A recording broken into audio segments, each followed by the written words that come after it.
Beluga Pelt was agonizing over her herbs as a cool breeze blew into her den and ruffled her coat. The chill sent shivers down her spine and swirled the various herbs around her den. The medicine cat cursed under her breath as the herbs were strewn about after she had just organized them properly. A familiar voice called to her and relieved her from her frustration. "Lulu?" Oakstar called from the entrance to her den. That was the sweet pet name he called her when she was obviously looking upset. Beluga Pelt looked up and smiled softly at the leader. "How can I help you?" she purred, flicking her tail with barely concealed excitement. Oakstar's expression was grim as he spoke. "Do you have a moment? Will you walk with me?" How could she say no? Beluga Pelt abandoned her disastrous den and followed Oakstar into the sunlight. Beluga Pelt abandoned her disastrous den and followed Oakstar into the sunlight, her tail high and happy. The sun warmed her coat, but the cool air of New Leaf was enough to keep her cold. The sluggish ocean pushed waves on the shore, making that soft sound that the KelpClan cats had grown to love. Beluga Pelt padded up next to Oakstar and nudged him with her head. "Where are you taking me?" She smiled at him. They often went on walks together, and Beluga Pelt had a sense that today was different. Maybe Oakstar would finally ask her out like she really wanted. Beluga Pelt purred at the idea. Oakstar didn't seem as eager as she was. "It's somewhere we've been before," he said, and he wouldn't meet her eyes. "Okay," she said, her excitement starting to wane. Why was he acting so blue? Maybe he had had a vision or a dream that he wanted to share with her. Or maybe Beluga Pelt was getting replaced? She didn't know who would replace her, but she had confided in Oakstar about her inability to speak to StarClan. Was he getting rid of her? Her mind started to race as it usually did, and her face scrunched up like always when she was thinking a little too hard. Oakstar glanced back and noticed. "Hey," he purred. "It's okay, I just have to tell you something, that's all." Beluga Pelt wasn't convinced, but she nodded and continued following him. The rest of the walk was silent as Oakstar led the way. Beluga Pelt started to recognize the direction they were headed, and she wasn't sure she truly wanted to go there. Her hopes of Oakstar professing his love were shrinking with every paw step through the sand. Finally, Oakstar broke away from the shoreline and began the difficult trek into the dunes. He led the way, but Beluga Pelt knew where they were going already. The pair pulled themselves up and over a particularly high dune, and before them lay the graveyard. There were several cats laid to rest here. Beluga Pelt hated coming here because she felt like it was a testament to how terrible of a medicine cat she was. She couldn't save Flurry Fur or the two other cats buried here. But wait, there were now 6 graves? That can't be right. Oakstar led her to one of the new graves with several branches sticking out from the sand. Next to it were 2 leg trinkets, seashells, and feathers. Beluga Pelt sat next to him. "Why are we here? What is this?" she asked. Oakstar stared at the grave. "This is for my mother. I saw her in StarClan when I got my 9 lives," he murmured. Beluga Pelt whipped her head to look at him. "Oh no," she whispered. "I'm so sorry, Oakstar. Why didn't you tell anyone? Your ceremony was moons ago." The leader sighed. "Morale was already so low. I just didn't know if the clan could handle the knowledge of what happened to our families." "Are you going to tell them now that you've told me?" Beluga Pelt asked, clawing the sand to distract herself from crying. Oakstar nodded. "I will when we go back." Beluga Pelt nodded too, but her pelt still prickled with anxiety. She didn't want to ask the question on her mind, but her tongue blurted out anyway. "Who are the other graves for?" Oakstar got up and led her to a very large grave with double the amount of pebbles and trinkets as Tabasco's. "This one is for the entire clan. Everyone we lost along the way." The medicine cat was beginning to feel a bit frantic. He hadn't mentioned her mother. Why hadn't he said anything about her? Why did he bring her here in the first place? Oakstar looked at Beluga Pelt, tears streaming down his face. He led her to the final grave that had several starfish and sand dollars placed around it. It was the most beautiful memorial, and Beluga Pelt had a sinking feeling. "I'm sorry I didn't tell you," Oakstar choked out. "Your mother gave me one of my 9 lives, a life for clear vision and sound judgment." Beluga Pelt shook her head and could feel the chill of his words tearing through her coat. All she could do was stare at the starfish on the ground. She couldn't speak or move, all she could do was think.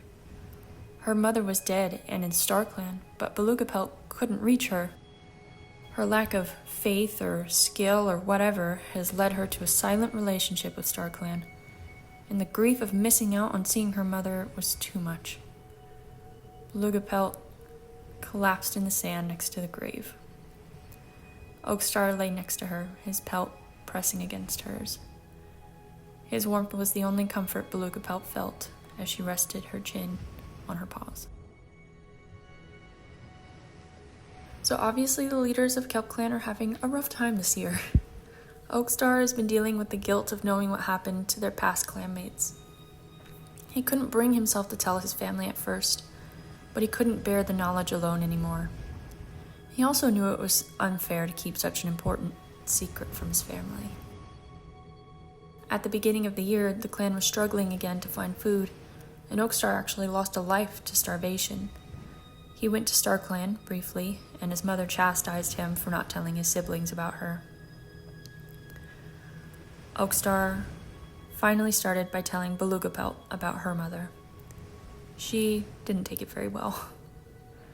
When he called a clan meeting later that day, Oakstar told his siblings the fate of their old clan. His siblings were pretty upset with him, and still are, understandably so. Oakstar feels incredibly guilty about it, but he's grateful that Beluga Pelt has forgiven him. She's always been very forgiving of his mistakes. Oakstar thinks he's lucky to have a friend like her. Beluga Pelt wishes they were more than friends. She's been constantly hinting at him about her feelings, but I'm not sure Oakstar is able to reciprocate. He's pretty traditional in his ways and doesn't think the medicine cat should have a mate or kits. It's in the code. He knows Beluga Pelt can't speak to StarClan, and he worries that if the two of them were to be together, maybe he wouldn't be able to speak with their ancestors either. But boy, does he really love Beluga Pelt. He's torn between tradition and love. This year, Beluga Pelt was actually dragged into the ocean by some strong waves, and Oakstar had to save her. She fell even more in love with him then. She's never been the best swimmer, and the poor thing ended up inhaling a lot of water, and she now has permanently raspy lungs. Because of this, she's constantly getting sick. She worries a lot for her future, and is concerned that she'll die early because she won't be strong enough to fight off an illness. She's also very worried to leave the clan without another medicine cat. There are a few kits that could be her apprentice, and she's really hoping one of them is interested enough in herbs to try to be a medicine cat. Blackshell has been up to some interesting antics behind the scenes this year. When Oakstar told the clan about Tabasco's death, Blackshell had sort of already known. After they left the clan, he had been having nightmares about his clanmate's demise. He knew that there was no way Tabasco made it out alive. This was terrible knowledge to have, but it was only confirmed when Oakstar told them. Blackshell felt almost betrayed by his brother. He had never said anything about his dreams because that's all they were, dreams. He couldn't prove anything. But to know Oakstar held on to the knowledge, the truth of their mother's death for moons, was disheartening. Blackshell has been very distant lately, and the clan finally found out why when he returned to the clan at the end of the year with 3 kits in tow. Apparently they're his, even though they look nothing like him, and they look nothing like each other. Blackshell won't say where they came from in an act of rebellion. Their mother is either a rogue, or clan cat, or maybe even a kitty pet. At any rate, Blackshell won't say. He's not the most present father for his kits, and has left the duty of raising them to the entire clan. At the beginning of this year, the clan was struggling with food again. Many of the cats seemed to get sick easily with the cold sea breeze, and it was up to Bloomfang and Poppytail to save the day. And they delivered. These two were both very talented hunters, and surprisingly good fishers. When the prey that normally resides in the dunes has moved underground for the winter, the fish are the best source of food. It's miserable work out there in the cold water, but it has to be done. Both of these cats ended up with a bit of a cold, but they persevered. Belugapelt was also sick at the time and couldn't help them anyway. It's completely due to their strength and determination that the clan survived another sparse leaf bear. On a side note for Bloomfang, he actually adopted a pair of kits this year. A rogue had left her litter on the edge of the territory, and when the sweet Tom found them, he just had to take them in. He's very different from his brother, Blackshell, when it comes to parenting. Bloomfang is a very active part of his kits' lives and wants to see them succeed.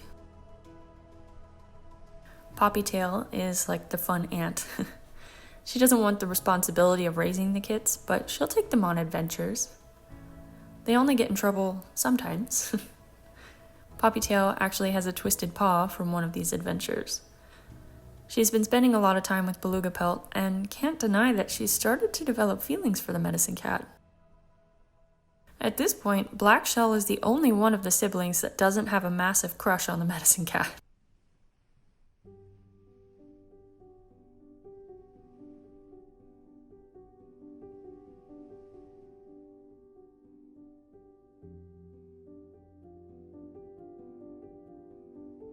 This is Pebblespot. He is new, but unfortunately he is 86 moons old, which is quite a bit older than our young founders. He's around the age of Tamale, and Pebblespot recognizes this. He has a small, blossoming crush on Tamale, and I think it's cute. Pebblespot was once a kitty pet who set off from his 2 legs in search of adventure. He certainly found it when he ate something he really shouldn't have. He came to the clan vomiting and dizzy, but the poor guy healed quickly. He's found himself a new home with this ragtag group of cats. He's still not entirely sure why they have so many rules and customs, but to each their own. Pebblespot is a very talkative and likable cat. He has a good energy about him and can really brighten the mood when something bad happens. He's a great comforter when another cat needs it. He's also very smart and is learning how to hunt and fight very quickly with the clan's help. I like him a lot, and I hope he and Tamale grow a bit closer. Tamale could use some companionship about now.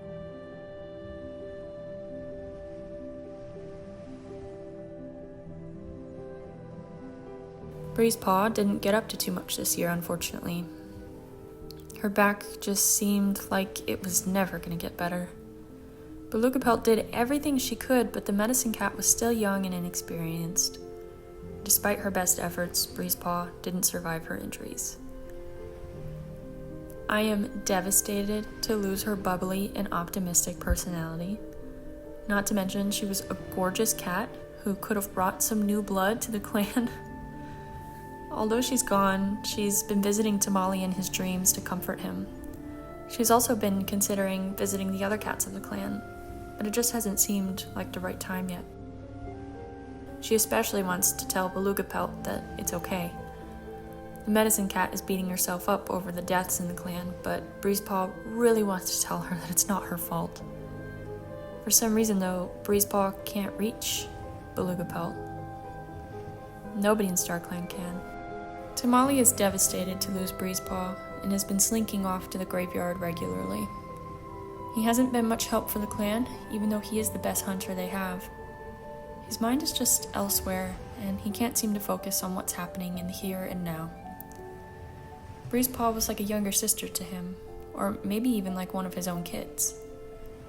Either way, he loved her dearly, and he misses her every second of every day.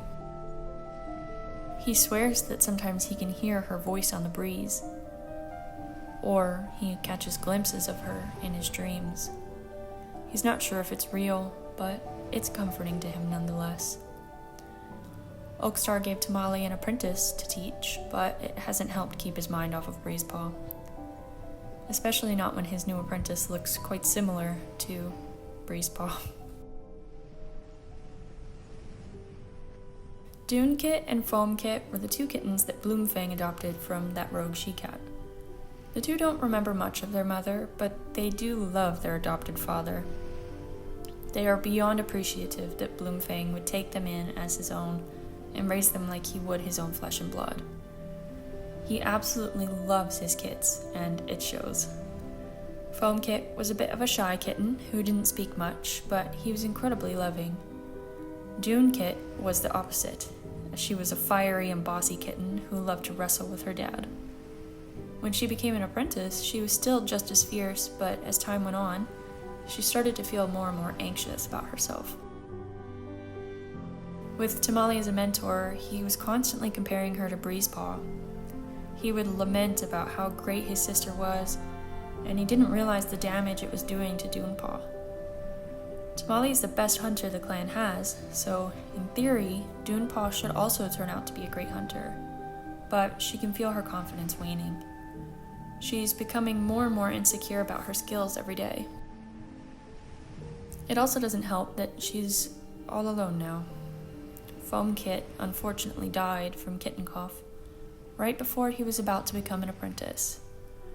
This was while Belugapelt was struggling with her raspy lungs. Dunpaw hasn't felt the same without him. She still has Bloomfang, but her brother meant everything to her. She's not sure how she'll continue without him, and is very worried to become a warrior next moon. Finally, we have Blackshell's 3 kittens, Seakit, Coralkit, and Gullkit. Now, these kittens look absolutely nothing alike, and none of them look at all like Blackshell. Most of the clan is convinced that the she-cat Blackshell had been with must have had these kittens with 3 different fathers, but none of them were Blackshell. But nobody's willing to say that to him. Seakit is a yellow-spotted she-cat who is fearless and oddly observant. She's the ringleader of the group and is constantly up to mischief. She's always trying to get her siblings in trouble with her, and can be a little bit of a bully. Unfortunately for Seakit, the adult cats can see right through her antics, and she's usually the only one that gets in trouble. Her siblings are literal angels. Also, I really like Seakit's eyes. One of her eyes is like a sea ocean color, while the other one is like the sand, and I think that that's really cool. Coralkit is another little girl who is self-conscious and also oddly observant. This kitten is the quiet and shy type that would rarely ever disobey the older cats. She's gentle and sweet. I could picture her as a medicine cat, but I worry for her future if she's already self-conscious and her would-be mentor, Belugapelt, is insecure. I fear we would be setting Coralkit up for failure. Last, we have the only little boy named Gullkit. Out of his siblings, he looks the most like Blackshell, but barely. The only similarity is that he's a black tabby, but that's about it. Gullkit is quiet and loves to splash in puddles. He's soft-spoken and is easily talked over. He seems like he'll grow into an absolute sweetheart. I hope that one day he'll be a really good swimmer and will be able to dive into the ocean for fish like some gulls do. That would be really cute. And that's all for KelpClan Year 2. I hope you guys enjoyed this year. Please send me some warrior name suggestions for Dunpaw, Seakit, Coralkit, and Gullkit. Obviously, we're going for a coastal and oceany kind of theme. KelpClan, makes sense. So be creative with that. If you enjoyed today's video, leave a like, subscribe, and if you join me for my next one, I'll see you then.